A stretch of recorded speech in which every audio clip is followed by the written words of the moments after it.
मावाल्यानी मग आयुष्य तर लिकेज काढता काढता चाललंयच, पण असं वाटायला लागलं का अख्खं आयुष्य लिकेज मध्ये जातं काय. तर झालं असं का सकाळी सकाळी डाळवली होती मोटर आणि त्यानंतरच गाडीवाल्याचा फोन आला, मी आलोय जाळ्या टाकून दे. मग गेलो त्याच्याकडं आणि जाळ्या भरून दिल्या गाडीमध्ये आणि पॅक करून दिली गाडी. तेवढ्यात फोन आला तुझी पाईपलाईन लीक झाली. म्हणलं आता वाटूळच झालं सगळं. पावडून कुदळी घेऊन पोहोचलो लीकच्या ठिकाणी, तर तिथं लगेच पॅन्ट वर करून गाळात उतरलो.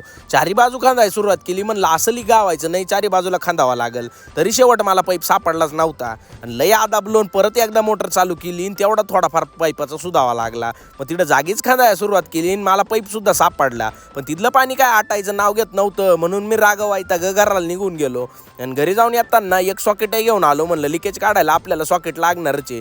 मग रँड्रिका तांगडीत आपल्या लिकेजच्या कामावर पोहोचलो. म्हणलं आता अंधार पडायचा टाइम झालाय आणि एवढ्या लिक ना अख्खा दिवस खालाय. आणि तिथं जे आणलेलं सॉकेट होतं ते बसवलं, पण त्याच्यात थोडे दगड गुतले होते म्हणून उकराय गेलो तर आपल्या पायालाच कुदळी लावून घेतलं बॉट फोडून. आणि काय मग आणि इकून तिकून